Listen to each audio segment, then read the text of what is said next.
This incredible kill of a woman getting her head rammed through a shower head that was tragically cut down to just this one lone shot in the theatrical version. And there's, whatever the hell this is. Well, I'll give them a scare they'll never forget.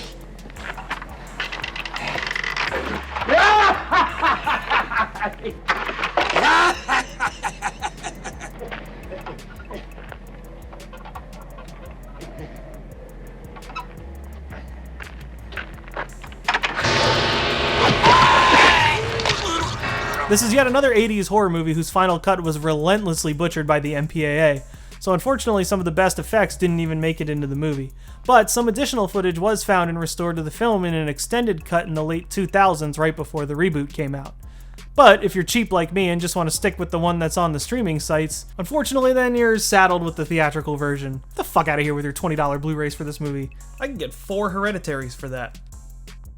All in all, even with the MPAA hacking some of the best parts to pieces, the kills in this movie are actually pretty fantastic and really go a long way for me in making up for some of the not as great aspects of this movie. But if you thought those kills were crazy, then holy shit, buckle up into your minecarts. Because My Bloody Valentine 3D was made in the 2000s and it fucking knows it. Right from the get-go, we get a gnarly scene in a hospital after Harry wakes up from his coma with pretty incredible strength and agility for a man who was just in bed for a year. He lays waste to the staff and the other patients and leaves that place looking like a storage room for Halloween Horror Nights props. God damn.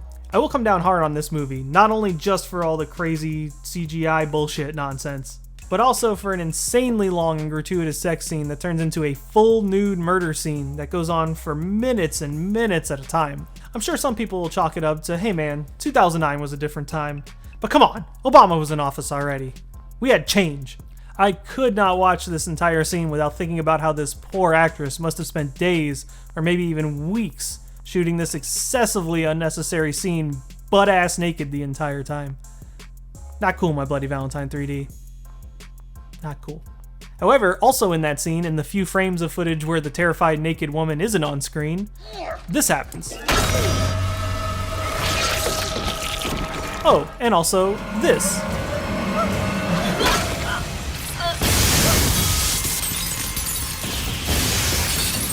That's not for nothing. There's a shitload of kills in this movie, and I'm not going to go through all of them, obviously. But there is one kill in particular in this movie that is maybe one of the greatest I've ever seen in a movie in my entire life. I'm not going to show you the entire thing because I don't want to get this video taken down, but also I just don't want to give it away because it's so good. You just got to watch the movie and see it. But I will tell you, it starts like this. Yeah, you saw that. Normally I wouldn't care about spoiling endings for movies that are both 40 and 12 years old respectively, but since both of these movies are pretty unknown in mainstream popular culture, and both are pretty heavily centered around the whole whodunit aspect, I don't want to reveal the specific endings on this video. What I will give you is dramatic recreations of my initial reactions to both movies. Ooh, no shit.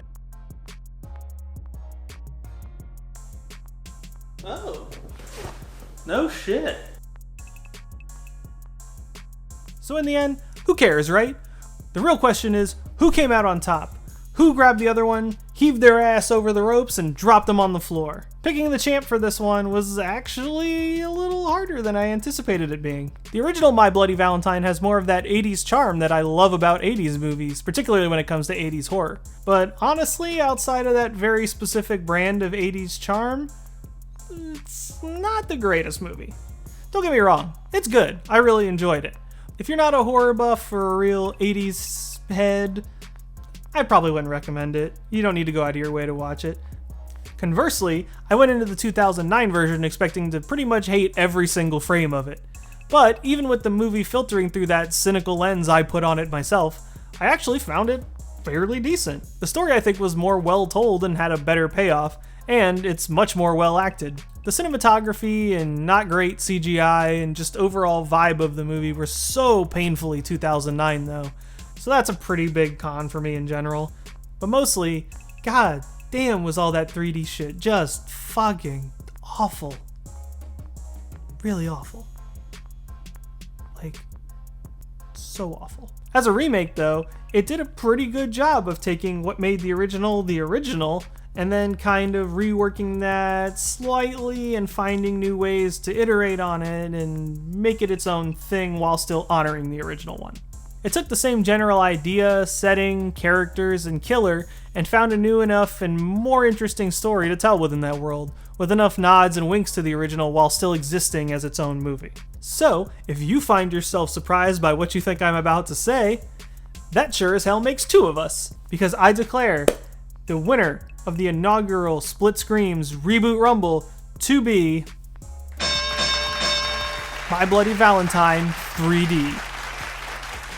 It may not be the best horror remake of all time, but shit, it's not even the best horror remake of 2009. But that will be for another episode. Thanks for tuning in again, guys. We really appreciate you watching this. We're real happy to be back and doing this again. Hopefully Shelly will be better for the next one. We're going to try and make this a nice regular thing and keep it going again. And she was really sad she couldn't be a part of this. Mostly probably because she had to watch these two fucking movies and then didn't even get to be in the video about it. That probably hurt the most. But until then, please like and subscribe and follow us on all our different social medias and various things like that. I also stream on Twitch, usually on Sundays and Thursdays, but lately it's more like whenever I feel like it. But you can watch me right there. Other than that, hope y'all have a happy Valentine's Day, and I hope all your heart boxes are human heart free. Have a lovely day.